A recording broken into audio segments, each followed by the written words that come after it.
Hello everyone, welcome back to my channel. অনেক দিন থেকে ইচ্ছে ছিল বাবা মায়ের এই দিনটিতে একটা ছোট্টখাট্টো সারপ্রাইজ প্ল্যান করব। তো যাই হোক, সেরকম কিছুই করিনি। সকাল থেকে নিজেদের ইচ্ছে মতো খাওয়া দাওয়া হয়েছে, আর সন্ধেবেলায় একটা ছোট্ট একটা কেক এনে বাবা মাকে ভাবলাম যে কেক কাটাবো। তো এই দিনটি তো কোনো দিনই এর আগে হয়নি। আর দেখো, বাবার কি লজ্জা, কাঁধে হাত দিয়ে বললাম ফটো তুলতে। হ্যাপি অ্যানিভার্সারি মা। আর বাবা মা খুবই খুশি হয়েছে যে আমরা এরকম প্ল্যান করেছি। মাকে যখন সন্ধেবেলায় শাড়ি পরতে বললাম, মা বলছে নিশ্চয়ই তোরা কিছু একটা করছিস, যার জন্য আমাদেরকে বলছিস না। তো আমাদের এই ছোট্ট ছোট্ট প্ল্যানগুলোতে মা বাবারা অনেকটাই খুশি হয় ভেতর থেকে, কিন্তু বলে না। বলে কেন করছিস এইসব, কি দরকার ছিল এইসব করার, তোদের এত কিছু করার।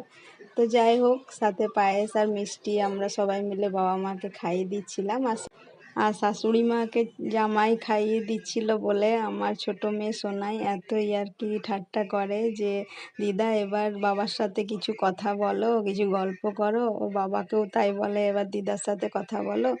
হ্যাঁ, তুমি তো জামাই, তো আমার মা বলে ও তো আমার ছেলে। তো যাই হোক, চলো টাটা।